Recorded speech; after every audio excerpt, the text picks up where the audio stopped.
Hello everyone, কেমন আছো তোমরা সবাই? আশা করি খুব খুব ভালো আছো। আমরাও ভালো আছি। সকাল সকাল রেডি হয়ে নিয়েছি আর যাচ্ছি কোথায় বলো তো? ডিম্মার বাড়িতে। ঠিক আছে, ভিডিওটা দেখতে থাকো। আমার মেয়ে তো বলেই দিল যে ডিম্মা বাড়ি, মায়ের বাড়ি যাচ্ছি। তো এই যে সকাল সকাল সবাই রেডি হয়ে নিয়েছি, এখন বাজে 8টা। তো চলো এখন থেকে আমি আমার ভিডিওটা শুরু করছি, দেখতে থাকো, আশা করি ভালো লাগবে। নতুন একটা ব্লগ পাবে। আর মায়ের বাড়ি যাচ্ছি, এই মনটাও ভালো লাগছে। ঠিক আছে, চলো, টাটা। আর দেখো নতুন একটা সালোয়ার পরেছি। তো এই যে এটা একটা নতুন বানিয়েছিলাম, তো সেটাই। আর ওই যে আমার রেডি। ঠিক আছে, চলো।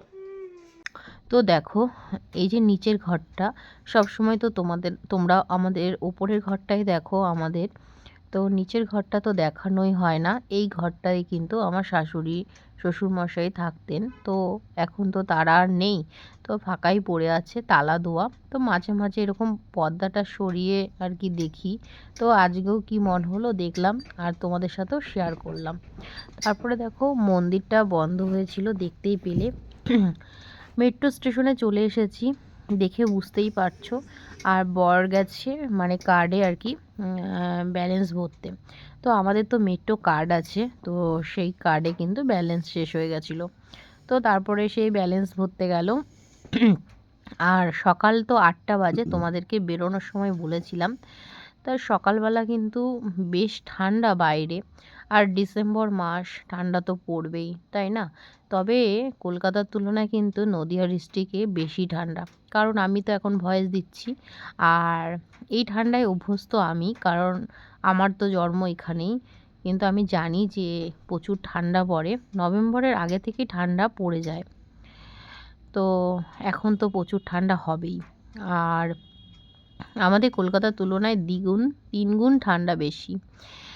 তো তারপরে দেখো মেট্রো স্টেশনে উঠে পড়েছি, আর ট্রেনের জন্য অপেক্ষা করছি। যখন মানে সিঁড়ি থেকে উঠছিলাম, তখনই কিন্তু একটা ট্রেন বেরিয়ে গেল।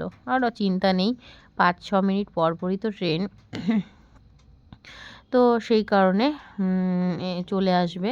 আর দেখো দুজন মিলে এখানেও শুরু করে দিয়েছে মারামারি। তো এরকমই করে আর কি। তারপর দেখো মেট্রো মানে ট্রেন ঢুকে গেছে। তো ট্রেনে উঠি, তারপরে আবার আসছি। তো চলো।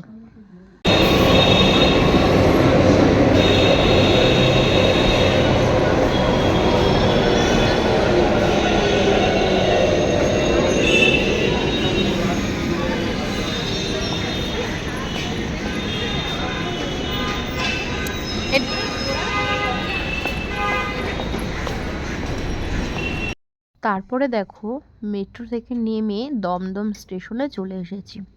আর আমাদের বাড়ি তো মানে যাতায়াত করতে দুটো ট্রেন তো পাল্টাতেই হয়। তো মেট্রো থেকে নেমে আবার লোকাল ট্রেনে যেতে হয়, তারপরে আবার টোটোতে করে তারপরে ফাইনালি বাড়ি পৌঁছানো যায়। তো দেখো আমাদের কিন্তু ট্রেনও চলে এসেছে। ট্রেনে দেখো উঠেও পড়েছি। তো আজকে জানো তো একটা মারাত্মক বিপদ হচ্ছিল, হতে হতে আর কি ভগবান বাঁচিয়ে দিয়েছেন। তো ট্রেন অ্যাক্সিডেন্টের হাত থেকে একটা ভদ্র মহিলা আজকে রক্ষা পেল, চোখের সামনে দেখলাম। আসলে দেখো রেগুলার প্যাসেঞ্জার তো আমরা নই, যখন আসি যাই কোনো মানুষের বিপদ দেখলে ঘাবড়ে যাই, এরকম একটা ব্যাপার। তো আজকে দেখলাম রানিং ট্রেনে কিভাবে মানে একজন উঠে পড়েছিল, একটা মহিলা আর কি, আমার মায়ের বয়সী হবে। তো ট্রেনে উঠেছিল, তো সামনে আর কি আরও লোক দাঁড়িয়ে থাকে, তো সেরকমই দাঁড়িয়েছিল। তো উনি বুঝতে পারেনি, তারপরে কিন্তু যেমন করেই হোক ট্রেনের বাইরে উনি বেরিয়ে আসে। আর ট্রেনটা তো চলছেই। তারপরে কিন্তু বেশ কিছুটা দূর ওনাকে মানে হ্যাঁচড়াতে হ্যাঁচড়াতে যাচ্ছিল। তারপরে কিন্তু উনি ট্রেনটাকেও ছাড়ছিল না। তারপরে স্টেশনে আরও যারা লোক ছিল তারা কিন্তু সবাই ওনাকে আর কি বাঁচিয়ে নিয়েছে কোনো মতে। তবে হাতে পায়ে লেগেছে। ঠাকুরের কি নীলা, যে কখন যে কার কখন কোন সময় বিপদ হয় কেউ জানে না। সত্যি কথা বলতে আমার চোখ থেকে পুরো জল চলে এসেছিলো, কারণ খুব কষ্ট হচ্ছিল আমার। আসলে উনি আমার মায়ের বয়সী হবে হয়তো, কিন্তু খুব খারাপ লাগছিল যে এইমাত্র ওনাকে দেখেছিলাম, আবার এইমাত্রই হয়তো দেখতাম না, যেই পরিস্থিতি আমার চোখের সামনে দিয়ে ঘটে গেছে আর কি। ভগবান করুক এরকম যেন আর কারোর সাথে না হয়। ওনার সাথে ওনার নতুন জীবন পেলো বলতে পারো। বুঝতে পারছো যে রানিং ট্রেন, তার মধ্যে উনি হ্যাঁচড়াতে হ্যাঁচড়াতে কতটা দূর চলে গেছে। ওনার পায়ে কিন্তু খুব ডিপভাবে লেগেছে, হাতেও লেগেছে, তো রক্ত বেরিয়েছিল। তো সেটা দেখে কিন্তু আমার ছোটো মেয়ে বমিও করে দিয়েছে। আসলে এই রক্ত দেখে অনেকে কিন্তু সেন্সলেস হয়ে যায়, তারপরে আবার অনেকে বমিও করে দেয়। তো সবাই তো আর স্ট্রং থাকে না, না। তো সেই কারণে আমার ভীষণ কষ্ট হচ্ছিল, মানে এত বলে বোঝাতে পারবো না। তো জানি না যে মানে সকালবেলা যখন উনি বাড়ি থেকে বেরোয়, তখন কিন্তু উনি নিজেও জানতো না যে ওনার সাথে আজকে এই দুর্ঘটনা ঘটবে, তাই না? তো কী আর বলবো, প্রচুর পরিমাণে হয়তো রাতের দিকে ব্যথা করবে, কারণ যেই সময়টা লাগে সেই সময়টা ধরো কষ্টটা যতটা হয় না, তারপরে কিন্তু আস্তে আস্তে ব্যথাটা বাড়ে। তো যাই হোক, তারপরে কিন্তু অনেকটা মন খারাপ নিয়ে মানে চলে এসেছি, রানাঘাটে নেমে গেছি। নেমে তারপরে দেখো আমার বোন বলল, মানে কাকার মেয়ে, তোমরা তো অনেকেই চেনো সোনালীকে, তো বলল যে ও হচ্ছে একটু বাজারে আছে। তো চলে এসেছি আমি ওর সাথে দেখা করতে, আর মেয়ে দুটোকে কিন্তু আমি বাড়িতে দিয়ে তারপরে এসেছি। তো তখন দেখতে পেলে রানাঘাটে টোটো করে বাড়ির দিকে আসলাম। আসলে সেই আর কি ওই কথাটা শেয়ার করতে করতে চলে এসেছি, তোমরা তো দেখতেই পেয়েছো। তো তারপরে দেখো আমাদের তো নদী পার হয়ে তারপরে ওপারে যেতে হয়। আর যখন আমি আর কি বাড়ির পথে আসি, মানে নদিয়া থেকে কলকাতায় আসি, তখন কিন্তু দেখতে পাও আবার ব্রিজ পার হয়ে, মানে ওটাও নদী পার হতে হয় আর কি, ওটা ব্রিজের উপর দিয়ে। আর এই বাজারে যেহেতু যাচ্ছি, আর এটা নৌকা করে আর কি পার হলাম। তো যাই হোক, নদী পার হয়ে আমাদেরকে আসতেই হবে। তো এটাই হলো কথা। আর যদি না নদী পার হতে যাও, তাহলে রানাঘাট হয়ে যেতে হবে।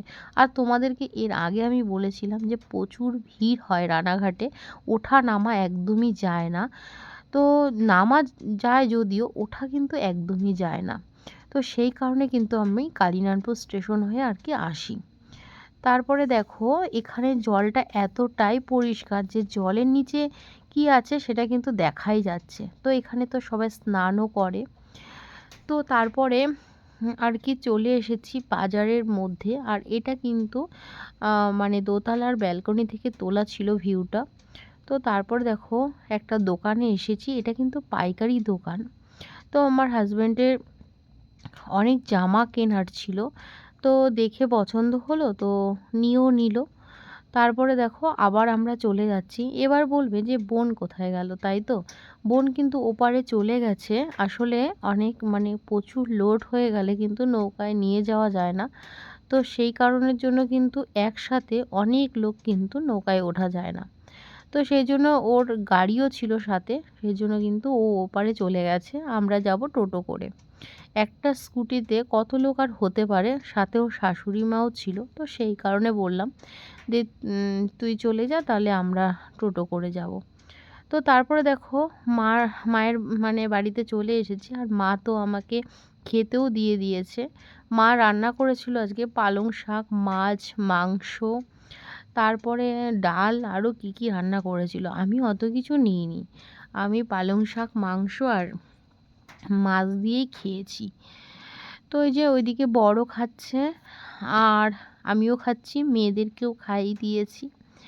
তো ভীষণই ভালো লাগছে। আবার এদিকে ওনার কথাও খুব চিন্তা হচ্ছে যে কি হলো ওনার, আজকে কত বিপদ হলো, খালি মনের মধ্যে ওটাই আর কি ভাসছে, মানে ওই দৃশ্যটাই ভাসছে যে কিভাবে উনি পড়ে গেল, কিভাবে এরকম হলো। বললাম না, সচরাচর তো আমরা ট্রেন ঘাটে যাওয়া আসা করি না, আর কারোর বিপদ দেখলে না মানে মনটা ভীষণ খারাপ হয়ে যায়, সে চেনা হোক আর অচেনা হোক। আরেকটা জিনিস বলো, যে মানুষ সবাই বলে যে এ রক্তের সম্পর্ক, ও রক্তের সম্পর্ক, আসলে আসল ব্যাপারটা হচ্ছে যে যেখানে, যেটা বলছিলাম, যে যেখানে থাকে, যে যেখানে যায় সেখানেই তার আপনজন হয়ে যায়। আপন পর বলে কিছু থাকে না। দেখো আজকে তো ওনার বাড়ির লোক ওনাকে বাঁচায়নি না। ওনার বাড়ির লোক তো আর ছিল না। ওনার তো রক্তের সম্পর্ক কেউ ছিল না। রাস্তার লোকেরাই ওনাকে বাঁচিয়েছে। তো এটাই। আর আমার মেয়ে কিসের প্রাইজ দেখালো, কিসে থেকে প্রাইজ পেয়েছে, সেটা সব কিছুই তোমাদেরকে বলবো নেক্সট ভিডিওতে। তো আজকের ভিডিওটা এই পর্যন্তই। যদি ভিডিওর কোনো কিছু ভালো লেগে থাকে তাহলে অবশ্যই একটা লাইক, কমেন্ট, শেয়ার, সাবস্ক্রাইব করো। আমার পাশে থেকো। দেখা হচ্ছে নেক্সট ভিডিওতে। টাটা সবাইকে।